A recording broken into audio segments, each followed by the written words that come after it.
Hey everybody, how's it going? Well, the big news story right now is the strikes on Iran. It has started. I don't know. I don't even know yet the full extent. I've not really went in, checked into everything. I just know that Iran is being hit.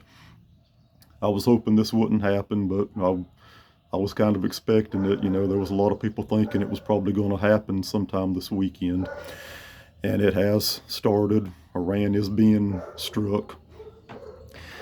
The big concern is, for me, is the possibility of what may happen over here as far as cyber attacks or even physical attacks against the infrastructure. Our country has a very aged and fragile infrastructure, and this is something that's known all around the world. I'm not sitting here telling anything that people around the world don't already know. Our infrastructure, a lot of it is outdated and it is vulnerable. And that's really one of my concerns right now is the possibility of cyber attacks or physical attacks. We've seen some of this in the past here in North Carolina. Just a few years ago, the Colonial Pipeline, that's a major pipeline that carries gas up the east coast of the U.S., it was hit with a cyber attack and was shut down for a few days. I remember that. Now, during that, gas was still available, but I know there were a few gas stations around here that actually ran out of gas. Others had it, you could get it, but there were a few that ran out. If something like that happened and it was a prolonged event, you could see bigger problems from something like that. You could see gas rationing.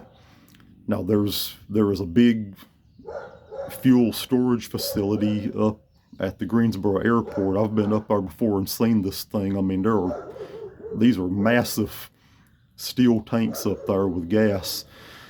But even that's only going to last so long. If the pipelines were to be shut down for an extended period, what's up there is only going to last so long, and then that's going to run out. So things like that, attacks against those pipelines, that could definitely cause problems if it was a prolonged situation. Our water and sewer system, they could be hacked. That could cause a lot of problems for people.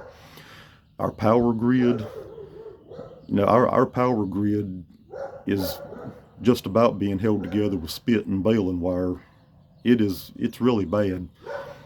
A lot of people in this country don't realize how bad it is. And again, I'm not telling anything people around the world don't know. They probably know more about it than most Americans do. Our power grid is extremely vulnerable, not only to cyber attacks, but to physical attacks. There was a man, it's been maybe 2 or 3 years ago, I think it was in Moore County here in North Carolina. If I remember correctly, I think it was Moore County. He went to a substation, took a rifle and shot it up, and he knocked that substation out. There was a lot of people down there in the dark for a few days before they got that substation up and running again. And that was just one.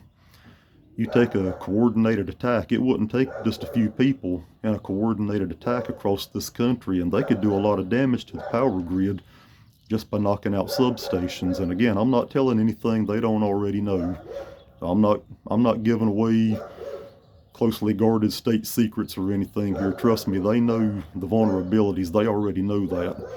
That's why I said they probably know more about it than a lot of American citizens do. It would be very easy, a coordinated attack.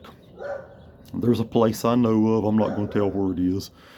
There's a place I know of, I can ride down the street and there's big substations on each side of the road, and they're literally sitting there with nothing but a chain link fence and some barbed wire around them. They don't have guards posted at these things.